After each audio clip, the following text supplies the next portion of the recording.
right, so you wanted to unpack Martha. Mm-hmm. Buckle up, because we're going deep into Freida McFadden's The Housemaid is Watching to do just that. Okay. We're talking about a seemingly ordinary housemaid in a thriller. Right. But you know what they say about still waters, right? Oh, absolutely. Yeah. Yeah. What's so fascinating about Martha is how McFadden uses her to play with her expectations. Okay. We meet her kind of lurking in the background and you think, okay, the quiet observer, classic thriller trope. Yeah. But then McFadden flips the script. Right. Like you mentioned, being fascinated by Martha's duality. Mm-hmm. And that's where it gets really interesting, just from the beginning. Yeah. How does McFadden make her both inconspicuous and unsettling? It's subtle. Okay. But masterful. Okay. Take her introduction through Millie's eyes. Okay. She's quiet, efficient, but Millie's constantly commenting on how much Martha stares. Like, it's like McFadden is planting these tiny seeds of unease that make you wonder, is she just observant or is something more sinister going on? And then there's that scene where Millie talks about feeling uncomfortable with Martha cleaning because it makes her feel like some sort of fancy rich person who employs servants. Right. I mean, talk about hitting the nail on the head. Exactly.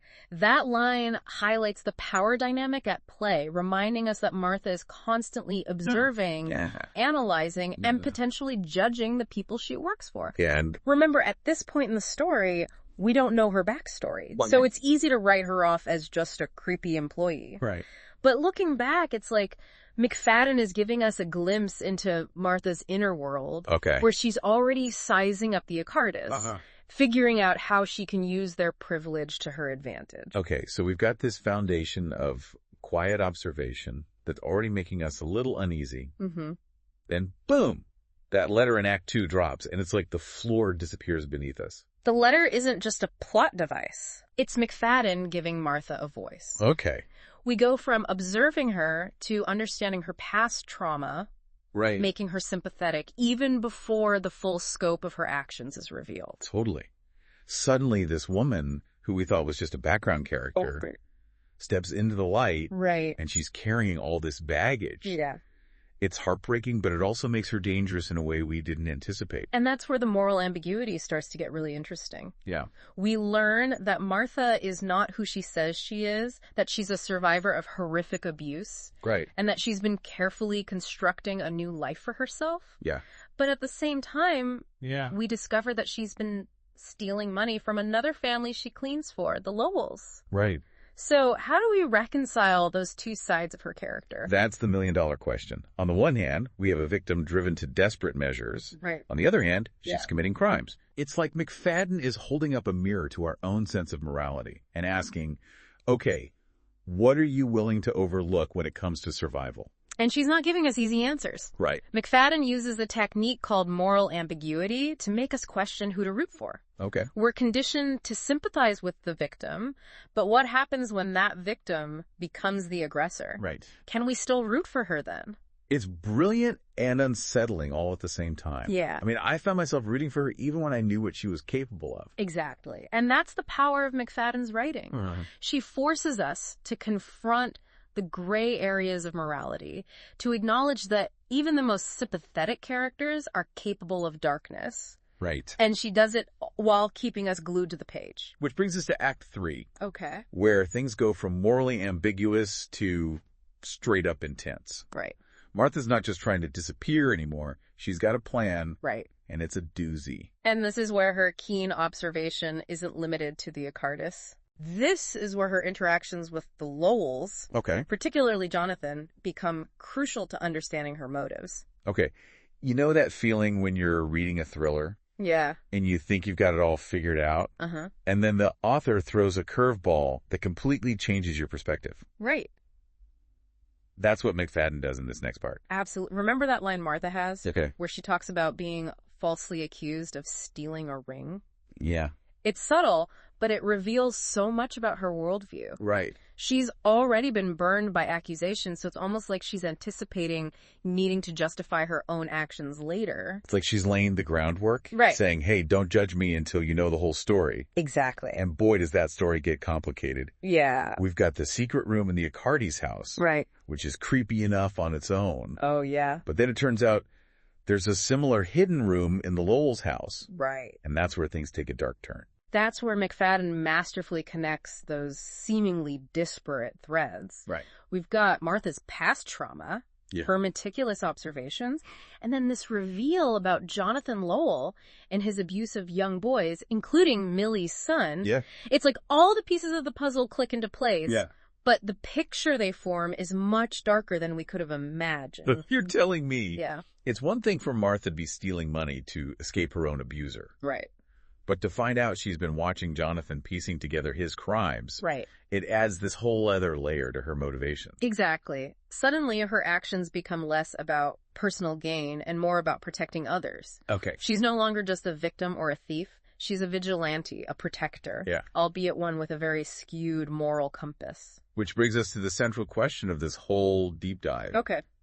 Is Martha justified in her actions? Right. Can we condone her stealing, her manipulation, Yeah. even her eventual act of taking a life? Right. Because she believes she's doing it for the greater good.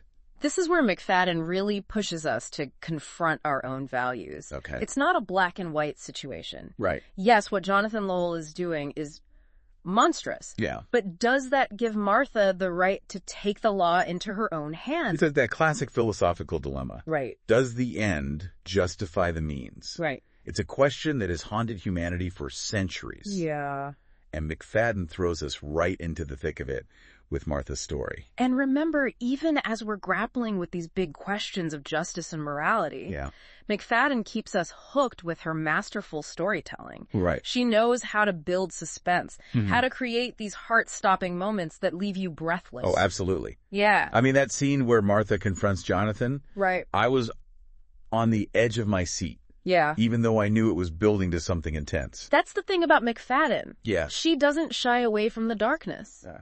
She takes us right to the edge of the abyss and forces us to look down into the heart of human depravity. Right.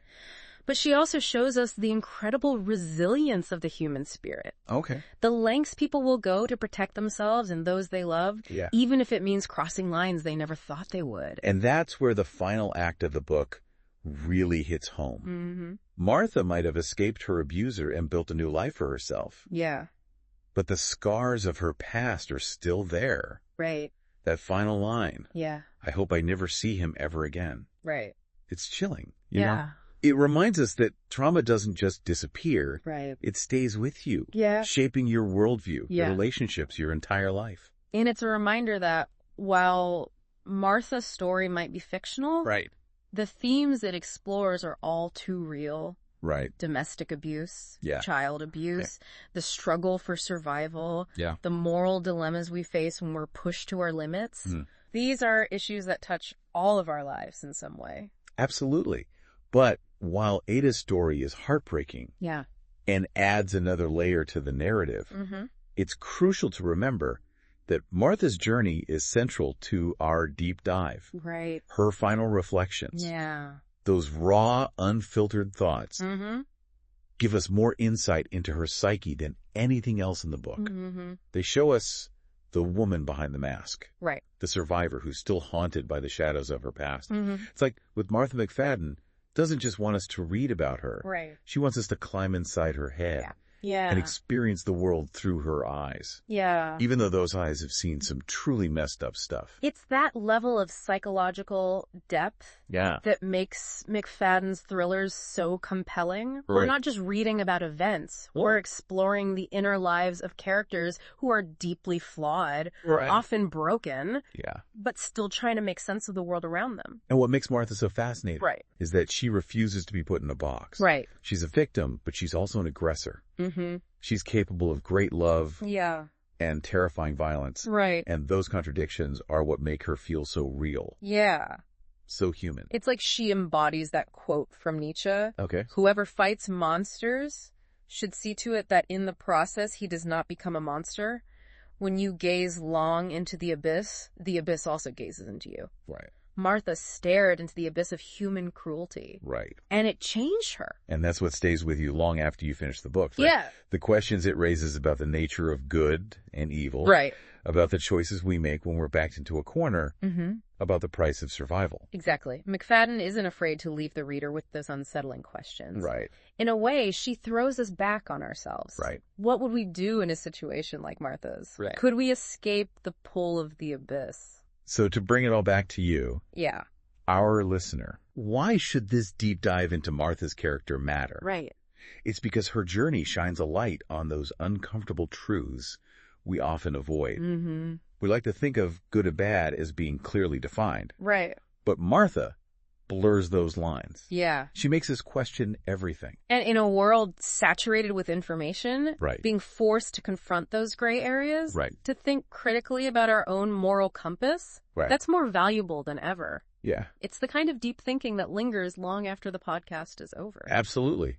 Right? This wasn't just about dissecting a character. Right. It was about holding up a mirror to ourselves. Precisely. Yeah. And that's what great art does. Right. It provokes, it challenges, Uh-huh. it makes us see the world and ourselves a little differently. So if you've been captivated by Martha's story, Yeah.